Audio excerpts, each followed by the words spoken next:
That reminds me of the incidents of Abu Darda.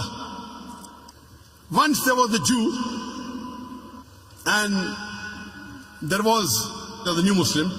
While he was building his house, while he was building the boundary of his house, his neighbor's tree was coming in between. So he could not build the boundary.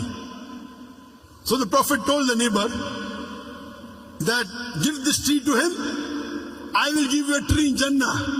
He said no. He refused. So Abu Darda heard of this, and Abu Darda had the biggest garden of dates in Medina.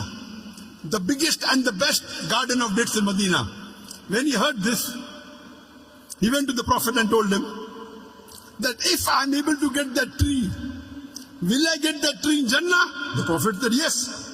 Getting a tree in Jannah means Abu Darda will also go to Jannah. So Abu Darda goes to that man. He said, do you know who I am? He said, no. He said, I am Abu Darda. Ah, of course I know you. You have the best and the biggest gardens of dates in Medina. He tells that person, if you give this tree to me, I will give you in exchange my complete garden. The man was shocked. Is he crazy? For my one tree, the complete garden, the biggest in Medina. He willingly agrees. Abu Darda comes back to the farm and tells his wife, today I have struck a very good deal. What is it?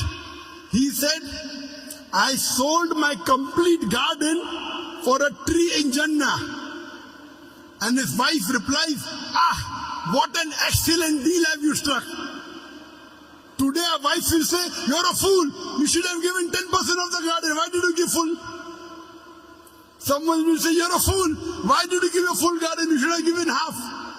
But Abu Darda's wife says, what a good deal you have done.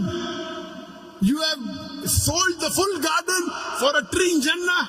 And after that, Abu Darda and his wife lived in poverty till they died. But they were promised paradise.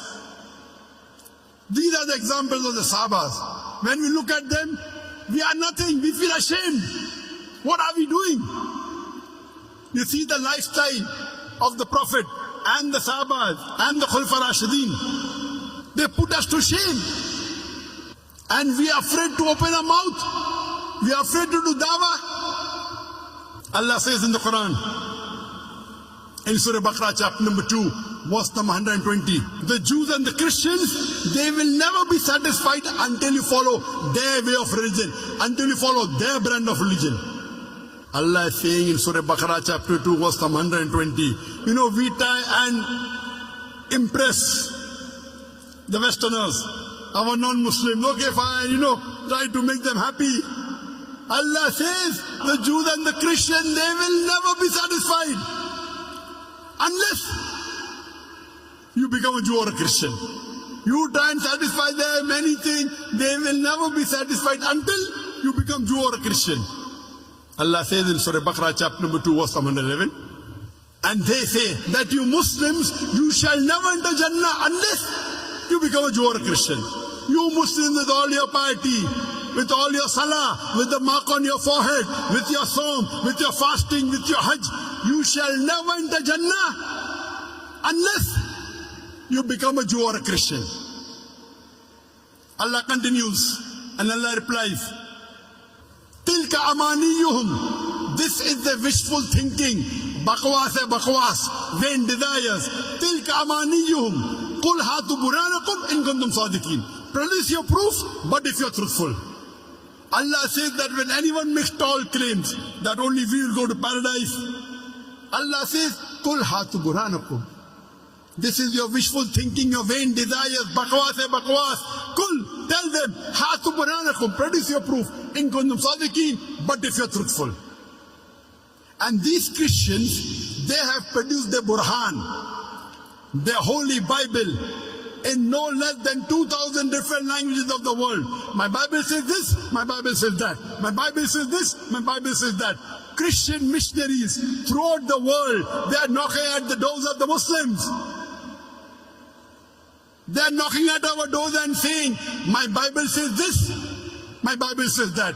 Allah says, Qul hatu burhanakum, produce your proof. They have produced their proof.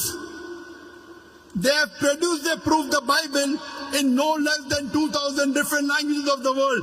And they go on knocking at the doors of the Muslims. My Bible says this, my Bible says that. My Bible says this, my Bible says that. What do we have to do? Do we have to swallow hook, line and sinker? When anyone shows you the proof, what do? You check the proof. When someone shows you the identity card, you check whether it is correct or not. So they are showing you the proof, the Bible. What are we doing? Are we checking the Bible?